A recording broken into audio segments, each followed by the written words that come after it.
মংগলদৈত CITৰ উদ্যোগত জুবিন গাৰ্গৰ উপজদিন উদযাপন ভেৱাৰঘাট কৃষ্টি সংঘত জাকজমকতাপূৰ্ণ অনুষ্ঠান আজি 18 নৱেম্বৰ অসমবাসীৰ হৃদয়জয়ী গায়ক জুবিন গাৰ্গৰ উপজদিন উপলক্ষে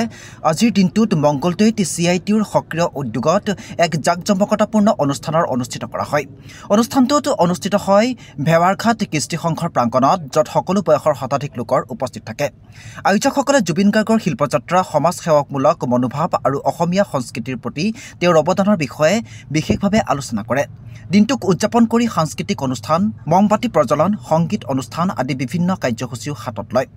স্থানীয় শিল্পীসকলৰ দ্বাৰা আকৰ্ষণীয় প্ৰদৰ্শনেও মনোমোহা কৰি তোলে উক্ত অনুষ্ঠান মংগলদৈৰ পৰা মীৰ সাহিল ইৰফানৰ ৰিপৰ্ট AIN লাইভ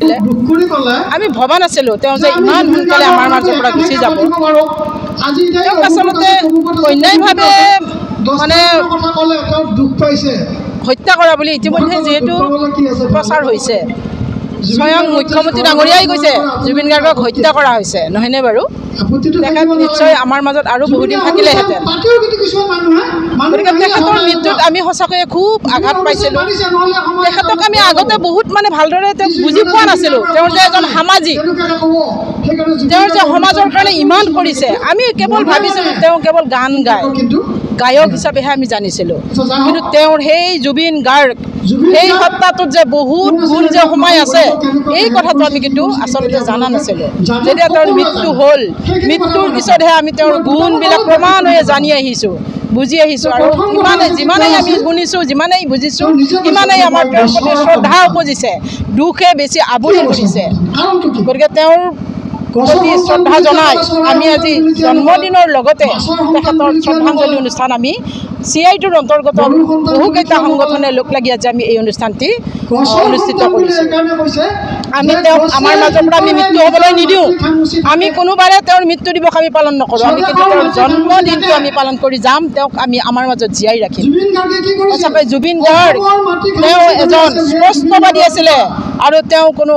ৰাজনৈতিক নেতাক ভাল পোৱা নাছিলে কোনো মানে তেওঁ আছিলে এজন সমাজবাদী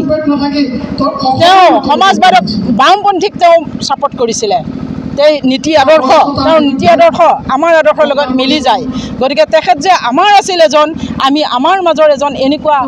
স্পষ্টবাদী নেতাক যে আমি হেৰুৱালোঁ সঁচাকৈ আমি খুব মৰ্মাহত হৈছোঁ তেখেতৰ নিচিনা ব্যক্তি আৰু হয়তো দ্বিতীয়জন আমি নাপাম গতিকে আজি আমাৰ বহু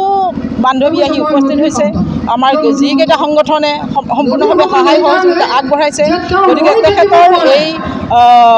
শ্ৰদ্ধাঞ্জলিৰ লগতে জন্মদিনৰ দিনটো আমি সঁচাকৈ খুব আনন্দেৰে পালন কৰিছোঁ তাৰ মাজতে খুব দুখ প্ৰকাশ কৰিছোঁ তেখেত আমাৰ মাজত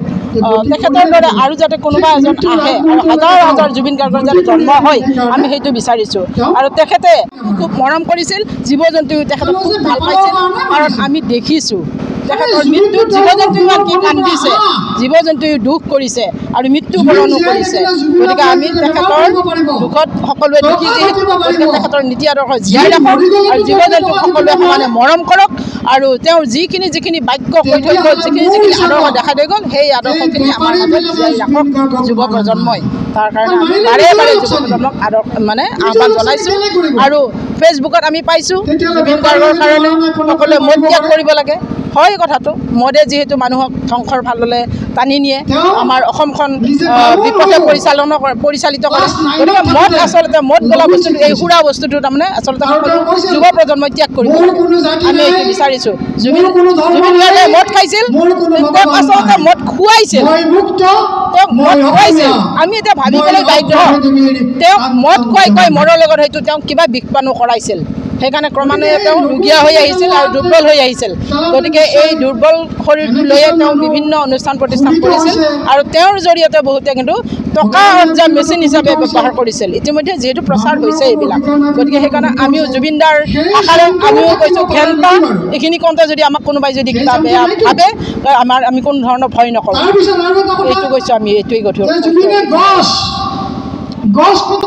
যিকোনো খবৰ বিজ্ঞাপনৰ বাবে যোগাযোগ কৰক 7896121996